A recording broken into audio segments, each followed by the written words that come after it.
ಮಾರ್ಗದರ್ಶಕ ಅಂತ ಯಾರು ಅಂದ್ರೆ ಇಂಟ್ರೆಸ್ಟಿಂಗ್ ವಿಷಯ, ಲೋಕಾಯುಕ್ತ ಸಂತೋಷ್ ಹೆಗಡೆ. ಸೊ ನ್ಯಾಯಮೂರ್ತಿ ಲೋಕಾಯುಕ್ತ ಸಂತೋಷ್ ಹೆಗಡೆ ಅವರು ಕೂಡ 16ನೇ ಸಂಖ್ಯೆ. ಕರಪ್ಷನ್ ವಿಷಯದಲ್ಲಿ ಒಂದು ರೆವಲ್ಯೂಷನ್ ಮಾಡಿದವರು ಇವರೊಬ್ಬರೇ. ಸಿಂಹ ಸ್ವಪ್ನ ಇವತ್ತು ಎಲ್ರಿಗೂ ಕೂಡ ಅಷ್ಟೇ ನ್ಯಾಯಸಮ್ಮತವಾಗಿ ಕೆಲಸ ಮಾಡಿದಂತ ನಾನ್ ಕರಪ್ಟ್ ಆಫೀಸರ್. ಅವಾಗ ತಾನು ಕರಪ್ಟ್ ಇಲ್ಲ, ನೀನ್ ಕರಪ್ಟ್ ಇಡಬೇಡ ಅಷ್ಟೇ, ಆ ಲೆವೆಲ್ಗೆ ಹೋರಾಟ. ಇವತ್ತು ಬಹಳ ಕಷ್ಟ ಇದೆ ಅಮ್ಮ. ಇವತ್ತು ಬಹಳಷ್ಟು ಜನ ಏನ್ ಮಾಡ್ತಾರೆ ಅಂದ್ರೆ ದೃಶ್ಯವನ್ನ ಬದಲಾಯಿಸಕ್ ಹೋಗೋದಿಲ್ಲ, ದೃಷ್ಟಿ ಬದಲಾಯಿಸ್ಕೊಂಡು ಹೋಗ್ಬಿಡ್ತಾ ಇದೀವಿ ನಾವೆಲ್ಲ. ಸಿಸ್ಟಮ್ ಇರೋದೇ ಕರಪ್ಷನ್, ನಾನ್ ಕೊಡಲ್ಲ ಅಂದ್ರೆ ಹೆಂಗಯ್ಯ ಅಂತ ನಾವು ಕರಪ್ಷನ್ ಸಿಸ್ಟಮ್ಗೆ ಬಂದ್ಬಿಟ್ಟಿದೀವಿ. ಆದ್ರೆ ಇವರು ಇಲ್ಲ, ನಾನು ಕೊಡಲ್ಲ, ಕೊಡೋರ್ನು ಬಿಡಲ್ಲ ಅಂತ ಹೇಳಿ ತಗೊಂಡ್ ಬಂದಂತ ನ್ಯಾಯಮೂರ್ತಿ, ನ್ಯಾಯಾಧೀಶರಾಗಿದ್ದಂಥವ್ರು ಲೋಕಾಯುಕ್ತದ ಸಂತೋಷ್ ಹೆಗಡೆ ಅವರು 16ನೇ ಸಂಖ್ಯೆ. ಎಷ್ಟು ಸಿನ್ಸಿಯರ್ ಇದ್ದಾರೆ ನೋಡಿ. ಅದರಿಂದ ಅವ್ರನ್ನ ಇದ್ರಲ್ಲಿ ತಗೋಬಹುದು. Sincere personality. ಫಾರ್ಮರ್ ಲೋಕಾಯುಕ್ತ, ಇವಾಗ ಅವರು ರಿಟೈರ್ಡ್ ಆಗಿದ್ದಾರೆ. ಸೊ ಇದೇ ಸಂಖ್ಯೆಯಲ್ಲಿ ಹುಟ್ಟಿರ್ತಕ್ಕಂಥ ತಾರೀಕು ತಿಂಗಳು ವರ್ಷವನ್ನ ಕೂಡಿದಾಗ ಆ ಸಂಖ್ಯೆಯಲ್ಲಿ ಹುಟ್ಟಿರ್ತಕ್ಕಂಥವ್ರು ಭವಿಷ್ಯದ ಗ್ರಹ 4 ಅಂತ ಬಂದಾಗ 5 ಬಂದಾಗ ವ್ಯಾಪಾರಸ್ಥರಾಗ್ತದೆ. ನಾವು ಮಿಥುನ್ ಚಕ್ರವರ್ತಿ ಅವ್ರನಿಂದ ಉದಾಹರಣೆ ಕೊಟ್ಕೊಂಡ್ ಬಂದ್ವಿ. ರೈಟ್ ಬ್ರದರ್ಸ್ನು ಕೊಟ್ಕೊಂಡ್ ಬರ್ಬೋದು. ಅದರಲ್ಲಿ ಅದರ ಇನ್ನೊಂದು ಸೆಗ್ಮೆಂಟ್ಗೂ ಅವರೇ ಸೂಟಬಲ್ ಆಗ್ತಾರೆ. ಇನ್ನ ರಿಚ್ ಕಿಡ್ಸ್ ಅಂತ ಹೇಳಿದ್ವಿ. ತಾರೀಕು ತಿಂಗಳು ವರ್ಷವನ್ನ ಕೂಡಿದಾಗ ರಿಚ್ ಕಿಡ್ಸ್ ಅಂದಾಗ ನವಾಬರ ವಂಶದಲ್ಲಿ ಹುಟ್ಟಿರ್ತಕ್ಕಂಥ ಸೈಫ್ ಅಲಿ ಖಾನ್ನೇ ತಗೋಬಹುದು. ಅದ್ರಲ್ಲಿ ಫ್ಯೂಚರ್ ನಂಬರ್ 6ಗೆ. ಇದೇ ತಾರೀಕಲ್ಲಿ ಹುಟ್ಟಿರ್ತಕ್ಕಂಥ ತಾರೀಕು ತಿಂಗಳು ವರ್ಷ 7 ಆದಾಗ ರಿಸರ್ಚ್ ನ ಇನ್ನೂ ಆಳಕ್ಕೆ ಹೋಗ್ತಾರೆ. ಮೊದಲೇ 16ನೇ ಸಂಖ್ಯೆಯಲ್ಲಿ ಹುಟ್ಟೋ ರಿಸರ್ಚ್ ಓರಿಯೆಂಟೆಡ್ ಮೈಂಡ್ ಜಾಸ್ತಿ, ಅದರಲ್ಲಿ ಇನ್ನೂ ರಿಸರ್ಚ್ ನ ಓರಿಯೆಂಟೆಡ್ ವಿಷಯಗಳು ಜಾಸ್ತಿ ಬರುತ್ತೆ ಭವಿಷ್ಯದ ಸಂಖ್ಯೆ 7 ಆದಾಗ. ಇವಾಗ ರೈಟ್ ಬ್ರದರ್ಸ್ ಏರೋಪ್ಲೇನ್ ನ ಕಂಡಿಡಿದ್ರಲ್ಲ, ಅದರಲ್ಲಿ ಒಬ್ರು ಓರ್ವಿಲ್ಲೆ, ಒಬ್ರು ವಿಲ್ಬರ್.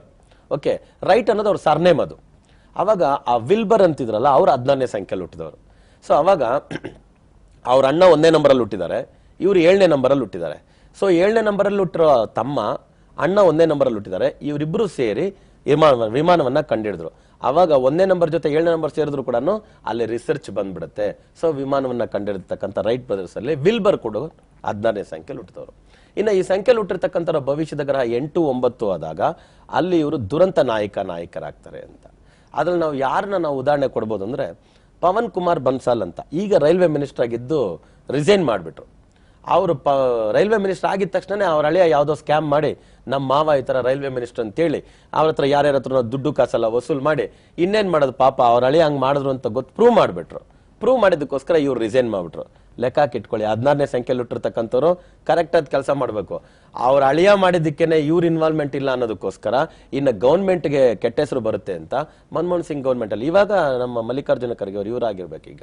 ಸೊ ಈಗ ನೆಕ್ಸ್ಟ್ ಇದಕ್ಕೆ ಮುಂಚೆ ಇದ್ರಲ್ಲ ರೈಲ್ವೆ ಮಿನಿಸ್ಟರ್ ಪವನ್ ಕುಮಾರ್ ಬನ್ಸಾಲ್, ಅವರು ರಿಸೈನ್ ಮಾಡ್ಬಿಟ್ರು. ದುರಂತ ನಾಯಕರ ಆತರ ಆಗ್ಬಿಡ್ತಾರೆ. ರಾಮಲಿಂಗರಾಜು ಅವರು ಕಂಪ್ಯೂಟರ್ನಲ್ಲಿ ಸತ್ಯಂ ಕಂಪ್ಯೂಟರ್ ಸಾಧನೆ ಮಾಡಿರ್ತಕ್ಕಂಥವ್ರು, ಅವ್ರು ಇವತ್ತು ಏನೂ ಇಲ್ಲ, ಆ ಲೆವೆಲ್ಗೆ ಸೈಡ್ ಆಗ್ಬಿಟ್ರು. ಆ ತರದವರು ಕೂಡ 16ನೇ ಸಂಖ್ಯೆಯಲ್ಲೇ ಹುಟ್ಟಿದ್ದಾರೆ. ಇದರಲ್ಲಿ ಇನ್ನೊಂದು ವಿಷಯ ಏನ್ ನಾವು ತಿಳ್ಕೋಬೇಕು ಅಂದ್ರೆ ಈ ಆಪೋಸಿಟ್ ನಂಬರ್ಸು ಆಗ್ಬೋದು. ಈ ಸಂಖ್ಯೆಯಲ್ಲಿ ಹುಟ್ಟಿರ್ತಕ್ಕಂಥವ್ರಿಗೆ ಮೋಕ್ಷಕ್ಕೆ ಕಾರಕ ಕೇತು ಗ್ರಹ ಅಂತೀವಿ. ಅದಕ್ಕೆ ನಾವು ಬಹಳಷ್ಟು ಜನಕ್ಕೆ ಏನ್ ಹೇಳ್ತೀವಿ ಅಂದ್ರೆ ಯಾರೇ ಆಗ್ಲಿ ನಮ್ಮ ಕ್ಲೈಂಟ್ಸ್ ಕಾರ್ಯಕ್ರಮ ನೋಡೋರಿಗೆ 7, 16, 25 ಬರೋ ತಾರೀಕಲ್ಲಿ ಮದುವೆ ಮಾಡ್ಕೋಬೇಡಿ. 7ನೇ ತಾರೀಕು ಹುಟ್ಟರೋರು 7ನೇ ತಾರೀಕು ಹುಟ್ಟರೋರ್ನು ಮದುವೆ ಮಾಡ್ಕೋಬೇಡಿ ಅಂತ. ಕಾರಣ ಯಾಕೆಂದ್ರೆ ಇಲ್ಲಿ ಸಂತಾನ ಇರಲ್ಲ ಅಂತ. ಮೋಕ್ಷಕ್ಕೆ ಕಾರಕ ಕೇತು ಗ್ರಹ. ಮೋಕ್ಷ ಅಂದ್ರೆ ಏನು? ಸತ್ರೆ ತಾನೇ ಮೋಕ್ಷ, ಬದುಕಿದ್ರೆ ಯಾರಿಗಮ್ಮ ಮೋಕ್ಷ? ನಿಜ ತಾನೆ. ಅದಕ್ಕೆ ಸತ್ರೆನೇ ಮೋಕ್ಷ ಅನ್ನೋದಕ್ಕೋಸ್ಕರ ಅದು ಜೋಕ್ ಆಗಿ ನಾವು ತಗೊಂಡ್ರು, ಹ್ಯೂಮರ್ ಆಗಿ ತಗೊಂಡ್ರು ಕೂಡ ನಿಜ ಎಷ್ಟಿದೆ ಅದರಲ್ಲಿ. ಅದಕ್ಕೆ 7ನೇ ಸಂಖ್ಯೆಯಲ್ಲಿ ಹುಟ್ಟೋರಿಗೆ ಗಂಡು ಸಂತಾನ ಇಲ್ಲ. ಬಹಳಷ್ಟು ಜನಕ್ಕೆ ಮಕ್ಕಳೇ ಆಗಲ್ಲ. If I am not wrong, Santosh Hegde ಅವ್ರಿಗೆ ಮಕ್ಕಳಿಲ್ಲ. ಸಂತೋಷ್ ಹೆಗಡೆ ಅವ್ರಿಗೆ ಮಕ್ಕಳಿಲ್ಲ.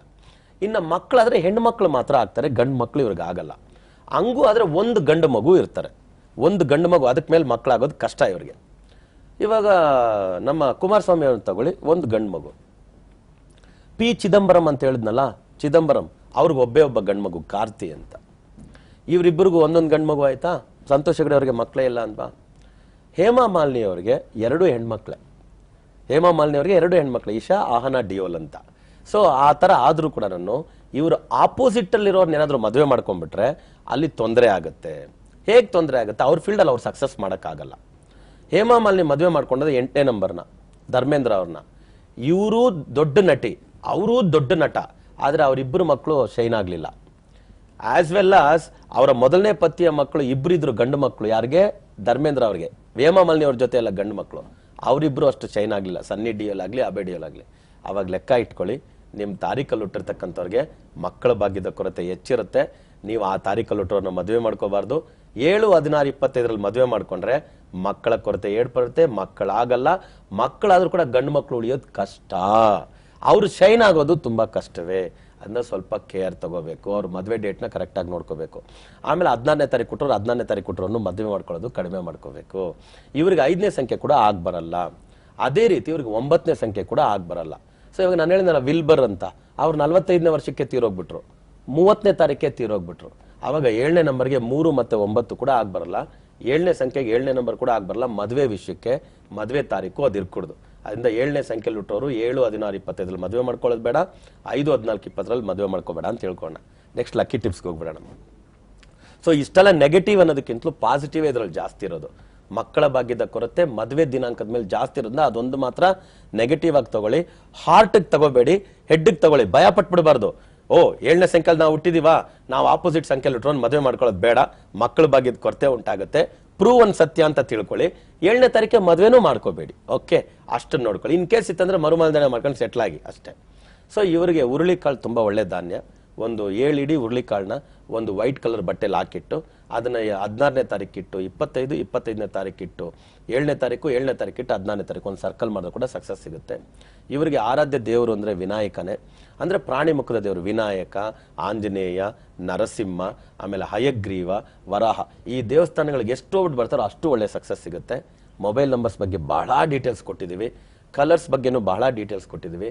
ಈ ಸಂಖ್ಯೆಯಲ್ಲಿ ಹುಟ್ಟಿರ್ತಕ್ಕಂಥವ್ರು ಒಳ್ಳೆ ಜ್ಞಾನಿಗಳು, ನೋ ಡೌಟ್, ಒಳ್ಳೆ ವಿಜ್ಞಾನಿಗಳು, ಅದರಲ್ಲಿ ನೋ ಡೌಟ್. ಆದ್ರೆ ಇವ್ರು ಇರ್ತಕ್ಕಂಥ ಸೆನ್ಸಿಟಿವ್, ನಾನು ಹೇಳಿದ್ನಲ್ಲ, ಈ ಎಲೆಕ್ಟ್ರಾನಿಕ್ ಉಪಕರಣಗಳ ನೋಕಿಯಾ ಅಂದ್ರೆ 16, ಸೋನಿ ಅಂದ್ರೆ 16, ಪನಾಸೋನಿಕ್ ಅಂದ್ರೆ 34, ಎಲ್ಲವೂ 7ನೇ ನಂಬರ್ಲೇ ಬರುತ್ತಮ್ಮ. ಪ್ರಪಂಚವನ್ನ ಆಳಿರ್ತಕ್ಕಂಥ ಎಲ್ಲಾ ಎಲೆಕ್ಟ್ರಾನಿಕ್ ಉಪಕರಣಗಳು ಇವರೇ. ಆ ಎಲೆಕ್ಟ್ರಾನಿಕ್ ಉಪಕರಣ ಏನೇನು ಸಾಧನೆ ಮಾಡ್ಬೋದು, ಆದ್ರೆ ಆ ಎಲೆಕ್ಟ್ರಾನಿಕ್ ಉಪಕರಣ ಎಲ್ಲ ಸೆನ್ಸಿಟಿವ್, ಕೆಳಗೆ ಬಿದ್ರೆ ಹೊಡೆದೋಗುತ್ತೆ. ಆ ತರ ಈ ತಾರೀಕಲ್ಲಿ ಹುಟ್ಟೋರು ಸಾಧನೆಗಳ ಸುರಿಮಳೆ ಸುರಿಸಿದ್ರು ಕೂಡ ಆ ಸೆನ್ಸಿಟಿವ್ನೆಸ್ ಇವ್ರನ್ನ ಒಂದೇ ನಿಮಿಷದಲ್ಲಿ ಕುಸಿಯಂಗ್ ಮಾಡುತ್ತೆ ಅನ್ನೋದ್ರಿಂದ ಇವರು ನಾನು ಹೇಳಿದ ರೀತಿ ಈ ಪ್ರಾಣಿ ಮುಖದ ದೇವರುಗಳ ಆರಾಧನೆಯಲ್ಲಿ ತೊಡಗಿದ್ರಂದ್ರೆ ಆ ದೇವರ ಆರಾಧನೆ, ಆ ದೇವಸ್ಥಾನದಲ್ಲಿ ಇರ್ತಕ್ಕಂಥ ರೈಟ್ ವೈಬ್ರೇಷನ್, ಇವ್ರೋಗಿ ತುಂಬಾ ಪೂಜೆ ಪುನಸ್ಕಾರ ಅಭಿಷೇಕ ಅದೆಲ್ಲ ಮಾಡ್ಬೇಕು ಅಂತೇನಿಲ್ಲ. ಈ ದೇವಸ್ಥಾನಗಳಲ್ಲಿ ಹೋಗಿ ಒಂದು 10 ನಿಮಿಷ ಕುಳಿತು ಧ್ಯಾನ ಮಾಡಿ ಬಂದ್ರೆ ಈ 16ನೇ ಸಂಖ್ಯೆಯಲ್ಲಿ ಹುಟ್ಟೋರ ಪಾಸಿಟಿವ್ ಗುಣಗಳೆಲ್ಲ ಬಂದು ಒಳ್ಳೆ ಉನ್ನತ ವ್ಯಕ್ತಿಗಳಾಗಿ ಬರ್ತಕ್ಕಂಥ ಯೋಗ ಅಲ್ಲ ಈ ತಾರೀಕಲ್ಲಿ ಹುಟ್ಟೋರ್ಗಿದೆ. 16 ಅಂದ್ರೆ ಕೇತು ಗ್ರಹ, ಮತ್ತೆ ಓಂಕಾರ, ಓ ಅಕ್ಷರದ ಬಗ್ಗೆ ನಮ್ಮೆಲ್ಲರಿಗೂ ಮಾಹಿತಿನ ಹೇಳಿದ್ರಿ. ಹಾಗೆ 16ನೇ ತಾರೀಕು ಹುಟ್ಟೋರು ಹೇಗಿರ್ತಾರೆ, ಅವರ ಓದು, ಉದ್ಯೋಗ, ಮದ್ವೆ ಜೀವನ, ಹಣಕಾಸಿನ ವಿಚಾರ, ಹಾಗೆ ಅವ್ರ ಜೀವನದಲ್ಲಿ ಉನ್ನತ ಮಟ್ಟಕ್ಕೆ ಬರಬೇಕು ಅಂದ್ರೆ ಏನೆಲ್ಲಾ ಮಾಡ್ಬೇಕು ಅಂತ ತಿಳಿ ಹೇಳಿದ್ರಿ. ಧನ್ಯವಾದಗಳು ಗುರುಜಿ. ವೀಕ್ಷಕರೇ, ಈಗ ಕಾಲ ನಿರ್ಣಯ ಕಾರ್ಯಕ್ರಮದಲ್ಲಿ ಪುಟ್ಟ ವಿರಾಮ.